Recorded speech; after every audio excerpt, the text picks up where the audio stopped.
Thank you, Honorable Presiding Member, for the opportunity to speak on this bill.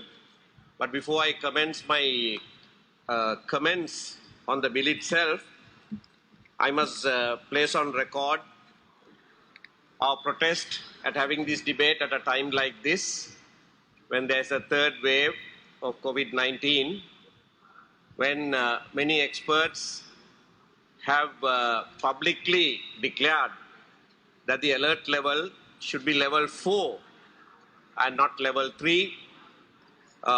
Professor Malik Piris, Professor Kamini Mendis have jointly issued a statement to the public. The government has failed to adhere to professional advice in this matter, all for the sake of hurriedly having this bill enacted in Parliament today. There is a lot of talk about why this still remains a part of the country. Government speakers have repeatedly asked the question as to why focus is being made on Chinese when anyone can come and invest in this artificially created landmass that is annexed to the city of Colombo. When I appeared in the determination before the Supreme Court, I asked their lordships a question as to why they were wasting their time trying to determine on a bill that related to a place which is not part of Sri Lanka. And it is that intrigue with which I speak today as well, as to why this House is deliberating on something that doesn't relate to Sri Lanka. I will tell you the reasons why I say that at the end of my speech. Now, with regard to, I will deal with the Supreme Court determination on that, Honorable Nanayakara. With regard to the Chinese issue, just 2 days ago, Honorable Chanakyan Rasamanikam tweeted about a board that was placed in this place called Central Park, which had a name board in Sinhala.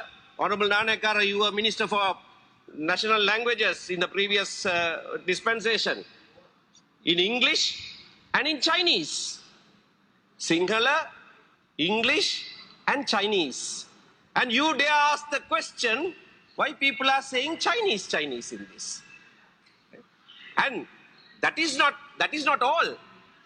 When he raised the question, no Sri Lankan authority gave a reply.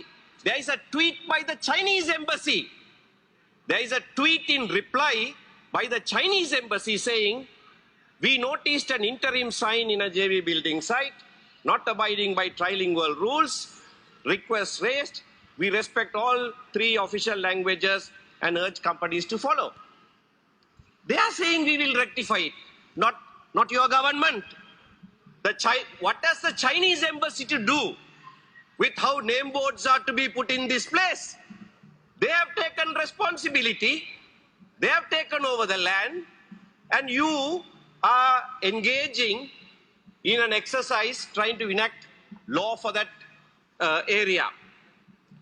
Now, with regard to the Supreme Court determination, the Supreme Court engages in one exercise to go clause by clause to see if it is inconsistent with any provision of the Constitution. Now, you try to avoid that also happening and timed it in a way that there was only 1 day available for anyone to invoke the jurisdiction of the Supreme Court. Yet, more than 20 petitions were filed. If they had not been able to do that, you would have passed the bill in the form in which it was gazetted. Where, for all that you say about the legislature and its powers, supremacy of Parliament, you had given powers to make rules, even criminal laws, to punish people, to that commission. And Supreme Court has ruled that out as requiring even a referendum because it violates the Parliament's legislative powers.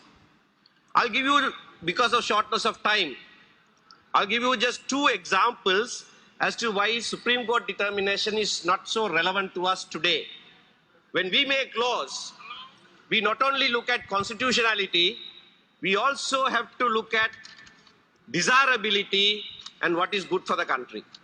Look at clause 41. There was a lot of discussion here about 30, 33 and 40. In 30, there you require a license to visit this place. It is there. Any person wishing to visit this place requires a license. Supreme Court has said you can't have that word visit, take it out. But you try to have it. Now that is in addition, an additional requirement. This has to be read with clause 74, which gives this commission concurrent powers with several regulatory authorities, and one of those regulatory authorities is the control of immigration and emigration. What has this commission got to do with the control of immigration and emigration? That is why what you tried to sneak in was, in fact, a visa requirement, an additional license for anybody to visit. Even now, if you have to reside in that place, you have to get a separate license. Now, if you look at clause 40, Honorable Nanekara, you will see border control. Now, so much you say about federal structures. Where in the world, in a federal arrangement, do you have border control between federal states? You don't have that. That is why we say this is not even federal. This goes far beyond that. It's border control. Clause 40 says, any person, any Sri Lankan who enters that place, you can use Sri Lankan rupees, all that is said. But when he is leaving the place, 42, 40 sub 2, when he is leaving that place, he has to pay a levy. Supreme Court has said, no, change that. Change those wordings. Don't say leaving the place, taking the goods out. That's customs control. As if that makes any difference at all. Leaving the place and taking the goods out. If you purchase any goods, the original draft said leaving the place, you must pay a levy. Now the Supreme Court wants you to change it to taking goods out. It meant the same thing. No difference at all. Cosmetic changes. That is what the Supreme Court has prescribed. But what is more important? There is still going to be border control. Something that you don't have. You have to subject your things, your baggage, to a customs check. And you have to pay a levy. If you are buying something, you buy pizzas and you take it out, you'll have to pay a levy. So this is only examples that I can refer to. It is a private company. This is not a government corporation. I heard